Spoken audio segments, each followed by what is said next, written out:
Greetings folks, I'm Guy Allen, editor of Unique Cars magazine. Young Angelo here of course, and Mark, who you'll know. Welcome to Unique Cars Garage. We've got a few things to chat about. Of course, just a week ago it was announced that Holden is no more. First we had Commodore was no more, hence the magazine we just put out saying, end of the line. And then nanoseconds after that came out, they said, well, that's it, Holden's not going to be used as a name anymore either. Yeah. Tears before bedtime. Yes. Hardly surprising because we've known for decades that it was on the skids. Calling the ZB a Commodore, the latest Opel, well, it turned out to be a big mistake in hindsight. Yes. I think Holden hopelessly underestimated the emotion attached to the Commodore name.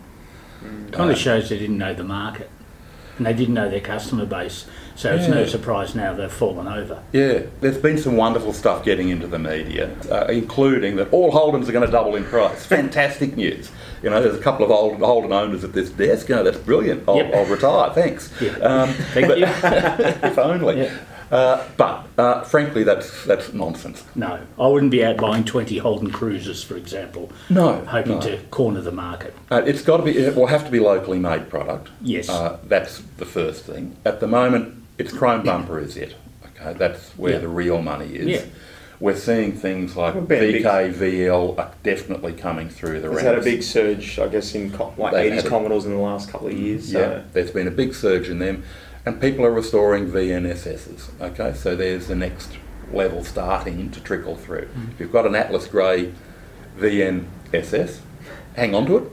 Yeah, Worth something. Well, we've seen, haven't we, like SV5000s, VNSSs, even Calais, and then everyone sort of moved to the VP.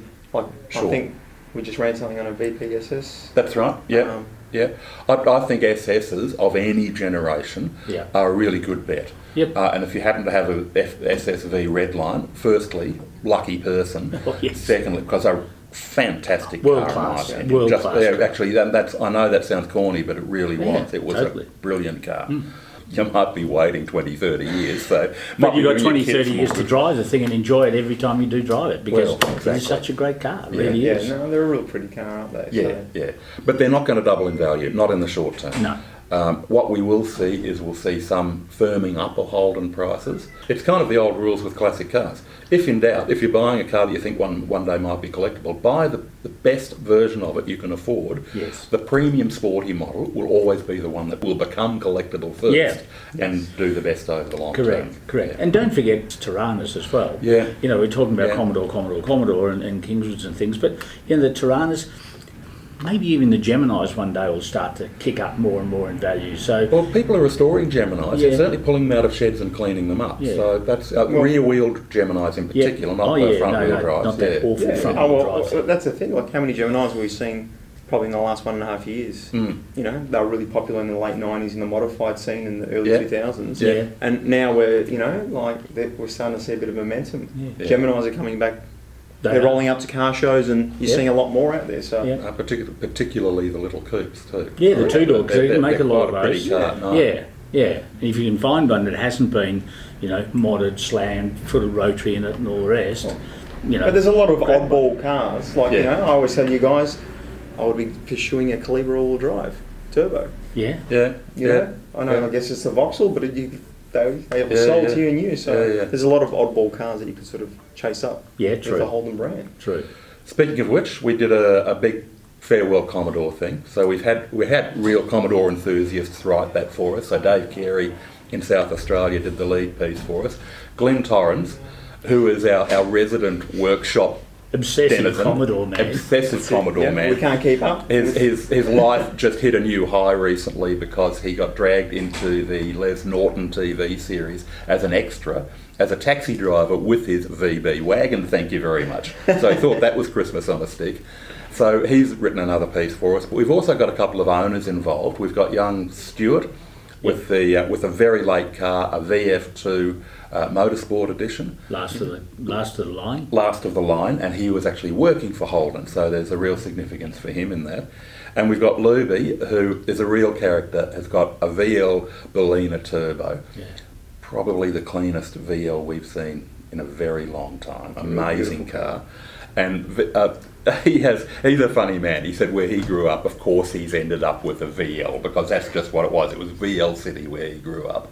So very funny people. So let's have a look and have a chat with them. We'll start with Lube, and then we'll have a look and have a chat with Stuart.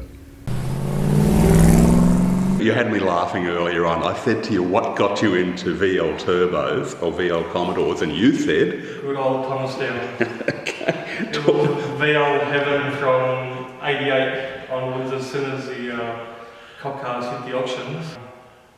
Yeah, Thomas, I just got flooded in Interceptors and Calais and SLs, executives, it was just, they were absolutely everywhere. Obviously highly prized. Some of them ended up in trees, but...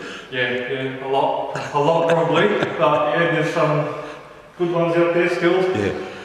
Now tell me the ownership story. You're a repeat offender with this particular car. Tell me the story there. I am, but basically I think it was 07 or 08. I was in my truck at work on the ring road up in the western suburbs and saw this car on the other side of the freeway. It was an old lady driving it with a big white for sale sticker on the back. Okay. I couldn't do anything. I was on the other side of the freeway and absolutely freaked. It was my missed opportunity. It was probably 4 or 5 months later. She ends up on car sales. So I thought, wow, that has to be the car because it's advertised in sunshine. Right. And that's where I saw it, in sunshine. Yeah. It was a young bloke that had the car then, who I think lived on the same street as that lady. So he obviously bought it off her. And I dare say he would have got it for a steal because the lady would have known what she had. Anyway, he advertised it. He obviously bought it to flip it and make money. I paid 12 grand for it. I had it for about 2 years. In that second year, bought a house with my girlfriend. All our savings went. We had no money for furniture or anything, so I thought, well, I'll just sell the car. That will cover all the furniture. And I'll find another one. Yeah, I'll buy another one. Anyway, I sold it to a friend, Danny. Danny had it for about maybe a year and a half, 2 years. Pretty much just sat in the garage. He didn't do too much with it.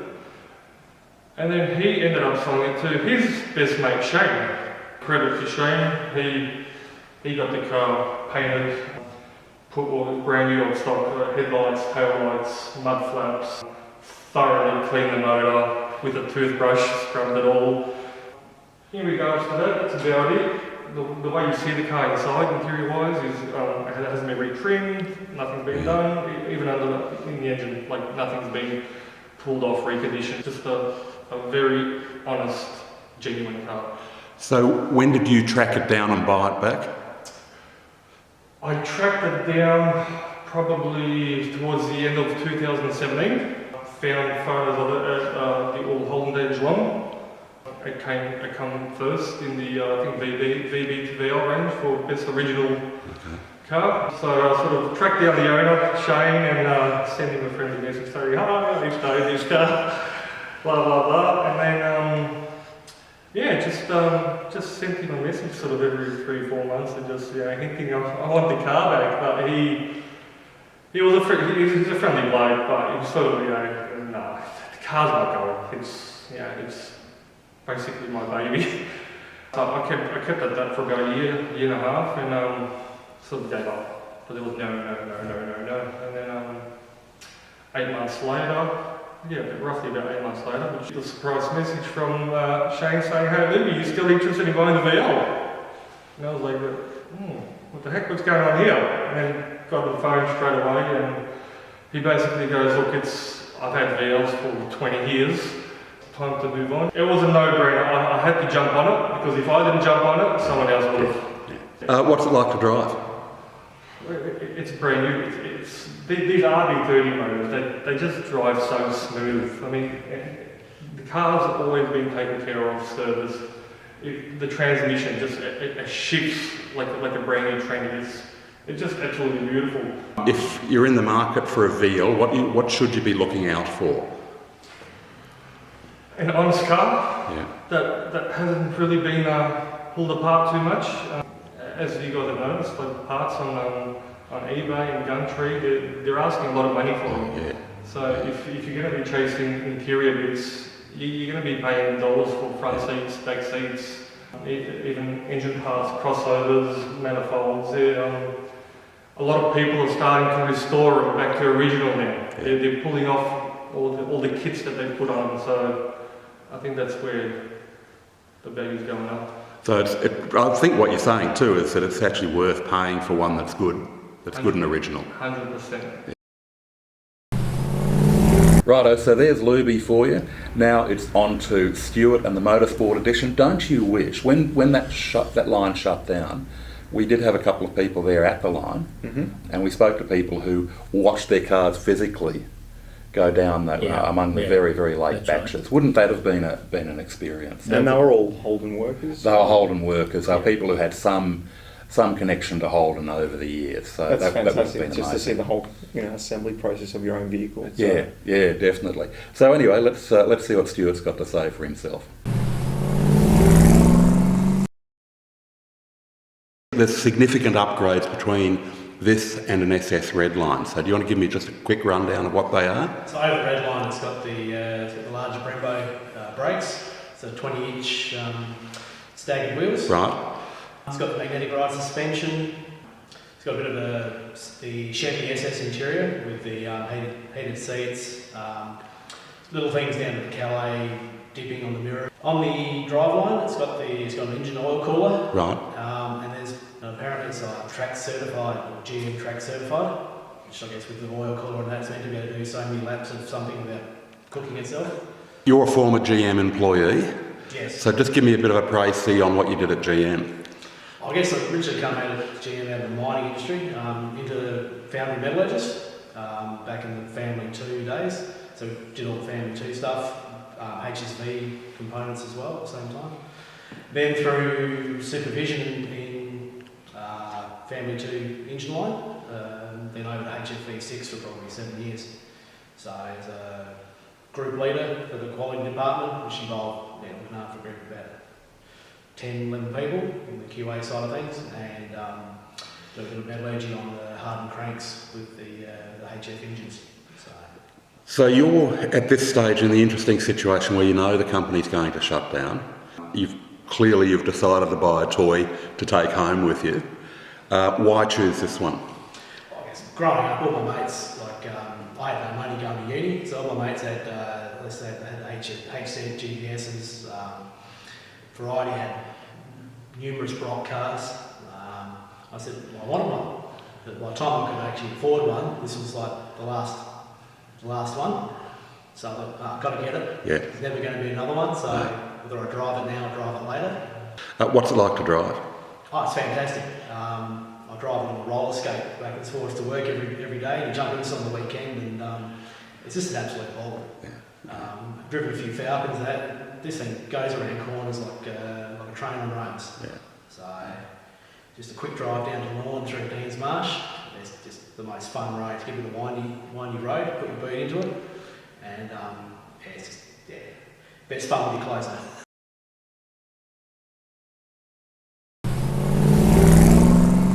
Righto, you two, workshop geniuses or not?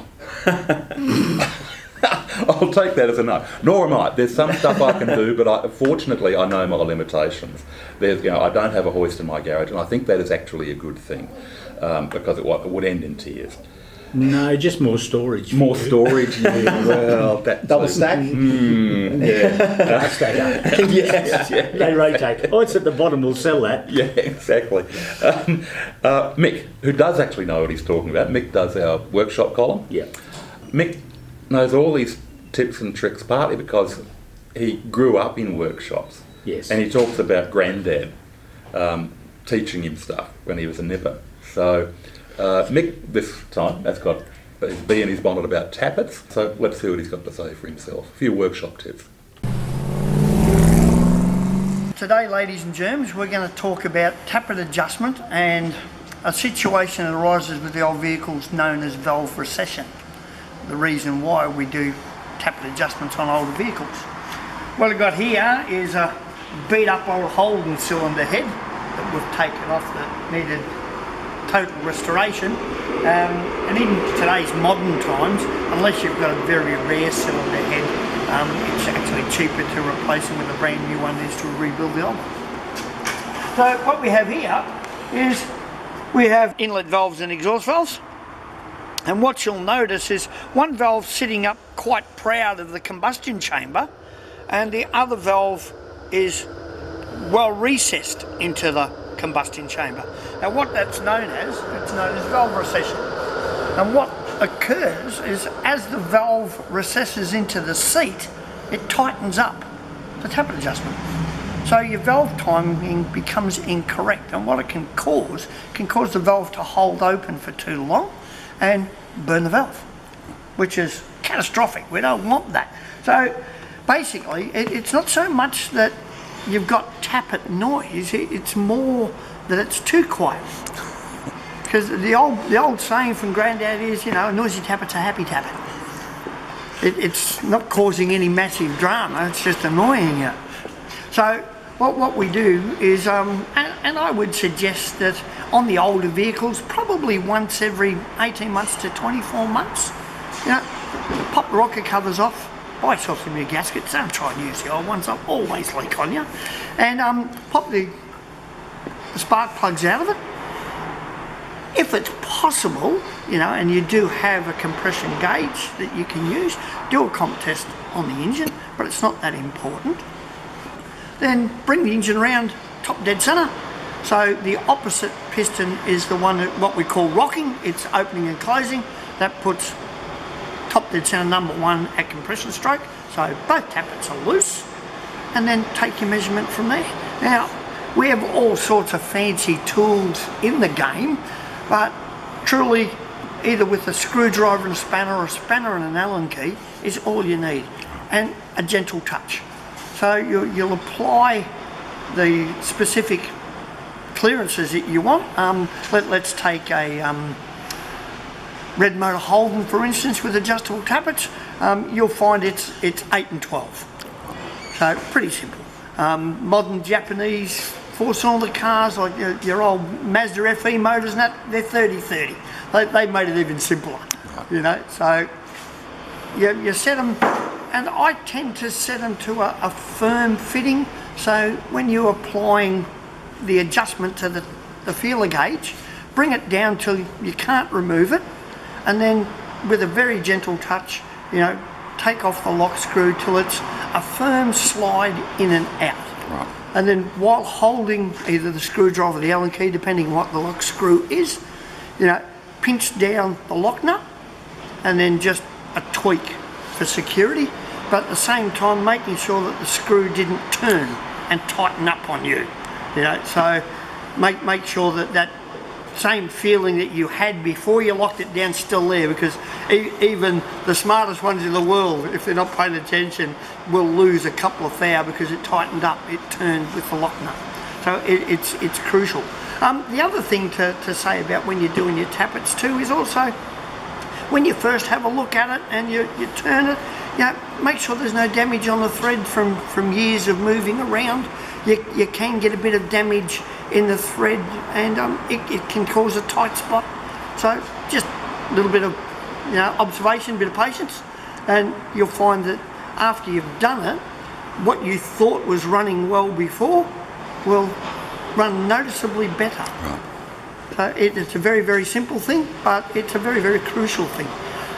On your little bit more modern cars, like your later model Holdens and your Chevs, they have what's known as a hydraulic tappet, non-adjustable unless you're using a roller rocker.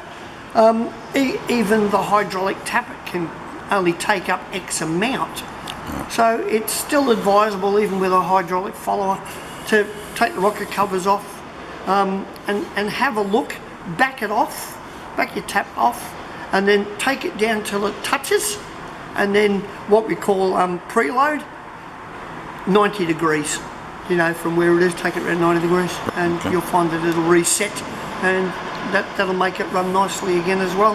The oil will bleed off, it'll be a little tappety when you first start it, but then the gap will take up with the lifter and it'll work a lot better as well. Righto, folks, that's enough of us. Who knows what we've got coming up? There's a lot of cars we need to talk about. We're running all over the place, hunting things down. Yeah. We have got a heap of stories there at the moment. We're just trying to whittle them down to something manageable. Yeah, it was fantastic cars lined up. Yeah, so we'll bring them to you soon.